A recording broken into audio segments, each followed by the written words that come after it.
It is important when killing a nun to ensure that you bring an army of sufficient size. For Sister Thorn of the Sweet Mercy Convent, Lano Taxis brought 200 men. How's that for an opening? Let's talk about Red Sister by Mark Lawrence.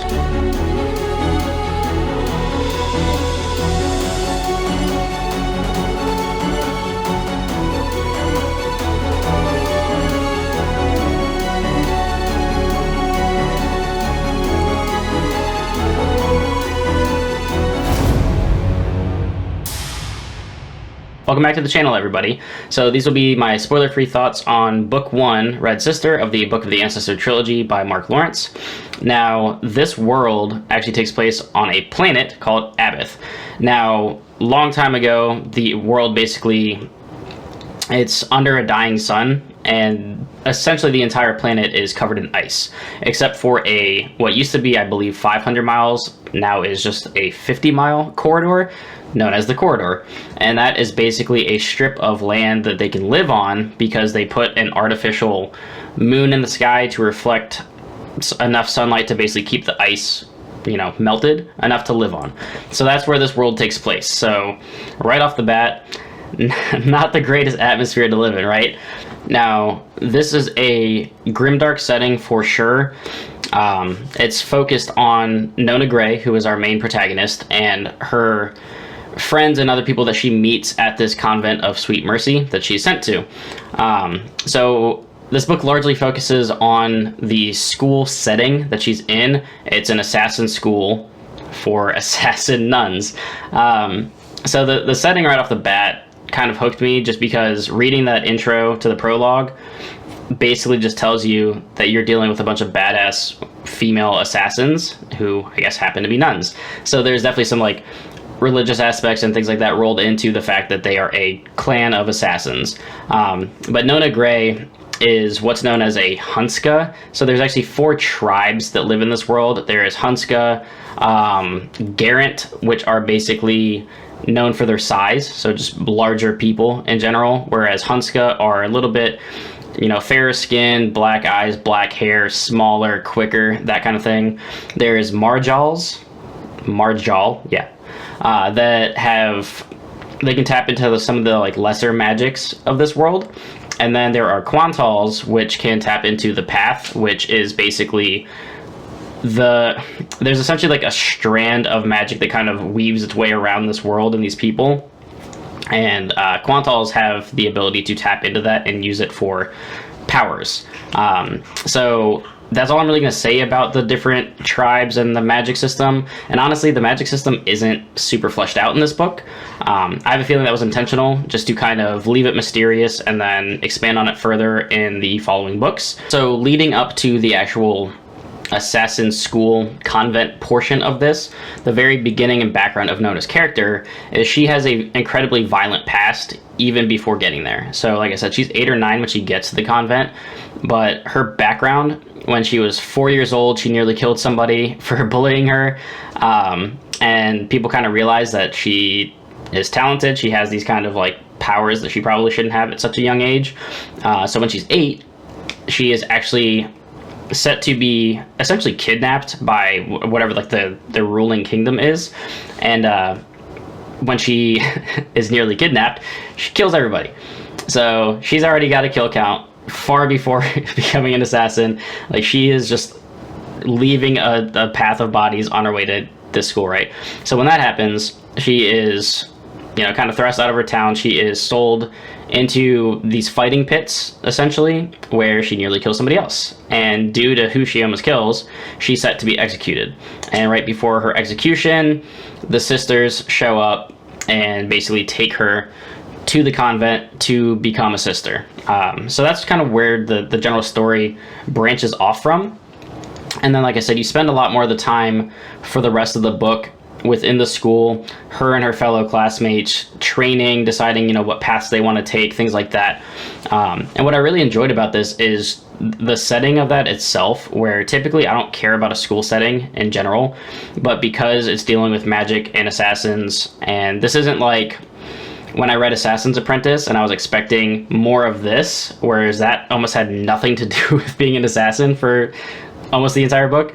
This is like, okay, this is a school of badass nuns that are assassins. This is what we're training you to do. You're going to be a killer. Like, that is what this school is. So that was super cool. And Nona as a character, I really loved.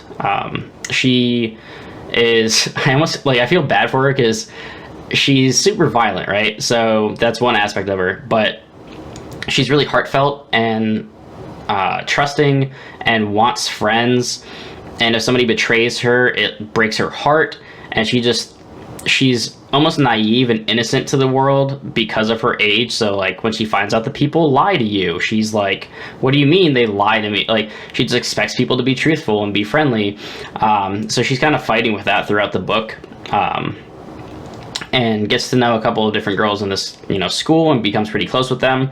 So I'm excited to see where that goes in further books, because like Grey Sister and Holy Sister are clear steps in this process, but I don't know if that just means that Nona's going to be a Red Sister, then a Grey Sister, then a Holy Sister. So I don't actually know what to really expect from the consecutive stories, if they're going to stay in the school or not.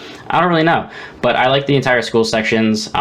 They take a bunch of different classes, so I mean, similar to things like Harry Potter or Name of the Wind, where they're talking about academy settings. Even the Poppy War, there's a whole academy section of that book. They're going through different classes, learning about poisons, learning about fighting tactics, unarmed, armed, magic wielding, things like this. So that's, the bulk of the story, interwoven with this overall plot of, learning about what these assassin nuns are, who this empire is that's kind of in charge outside of this little convent that you spend your time in. And there is no shortage of violence here. I'd say a lot of it has to do with sections where she's like in fighting pits or in classes where they're kind of like sparring, but there are definitely fight scenes in this that are super violent, and they were incredible. And I think it's down to the kind of look and size of our main character Nona. She reminds me a lot of Vin from Mistborn, where she's kind of a younger protagonist, learning, finding out about her own powers and the level of which she can succeed in this world and be as violent as she can be to, I don't know if she's set to save this world or not, but similar to Vin's storyline, where it's like peasant girl, kind of a nobody, picked on, learning about their powers and kind of growing as the story goes. I see them kind of following a similar arc, and Nona is definitely powerful. That's told to you right up in the beginning. Even as a super young child, she's already murdering people. So I definitely want to see where she goes and some of the fights that she gets in. I got like a Vin vibe. And the combat scenes are visceral, they're bloody, they're gory, and I really like that. And that leads me into Mark Lawrence's writing style, which I have not experienced. This is my first Mark Lawrence novel that I've read.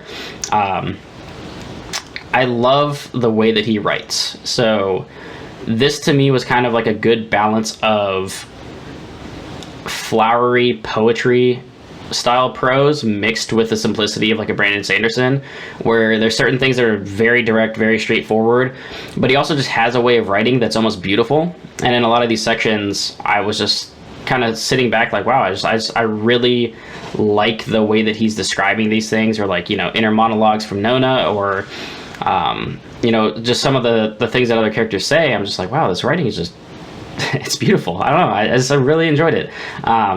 So I have a feeling I'm going to love Grey Sister and Holy Sister, because this was the first book of the series, and I can only imagine that it goes up from there. And then obviously, like, I have The Girl in the Stars back there, which is also set in this universe. So I want to get through this so I can get to that book and see, how these all tie in together.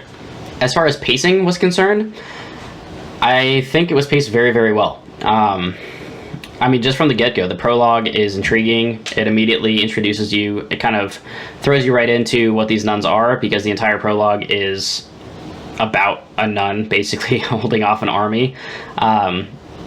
So you immediately get thrown into the world, and you get this feeling of, okay, these assassins are not to be messed with. Like, you better bring everybody you can to try to take one of them down, because they're nuts. But as far as the pacing, like throughout the book, from the introduction to Nona to getting her to the convent, and then her kind of going through classes, learning about what the convent is, the magic system, things like that, it's all paced very well, and there's enough battle and combat sprinkled in throughout to kind of keep you going. And even there are some info dump scenes. There is a lot of almost monologuing, I guess, where characters will kind of like explain a bunch of things. But I was super interested in the story and the setting that it didn't bother me. Much like Sanderson with Mistborn, where there are clear expedition dumps by characters, I was just so invested that I enjoyed it. So that might be a negative for some people. I don't think it slowed down the pacing very much. And by the last third or so of the book, when you really start to see what's going on, I was definitely hooked and engaged fully in the story. And the end of this book was fantastic. I don't really have a better way of explaining that. I loved the ending of this, and it was a great jumping off point of a book to, you know, get to the rest of this world and this story that's evolving from Red Sister, because it's very much a starting point, very much a foundational book. Doesn't overly explain a lot of things to you. I have a feeling that was intentional. He's going to explain more in Grey Sister and Holy Sister as far as, you know, how the magic works, why these people have powers, things like that. So I'm definitely looking forward to that. Overall, though, I would definitely recommend this. I think it was a great starting point for Mark Lawrence for me. I've heard, you know, kind of up and down things about some of the other series, like the Prince of Thorns series. I have a feeling I'm going to love it, which I'll read eventually. But Book of the Ancestor is pretty widely accepted and liked, and I agree with that. I really enjoyed this book, and I'm excited to continue on in this story. But let me know if you all read this. If you have anything you like, you know, about this book, you don't like about this book, you think it's, you know, better or worse than some of Mark Lawrence's other writings, let me know in the comments down below. Obviously, like and subscribe to the video if you do like this content, and until next time, everybody, keep reading.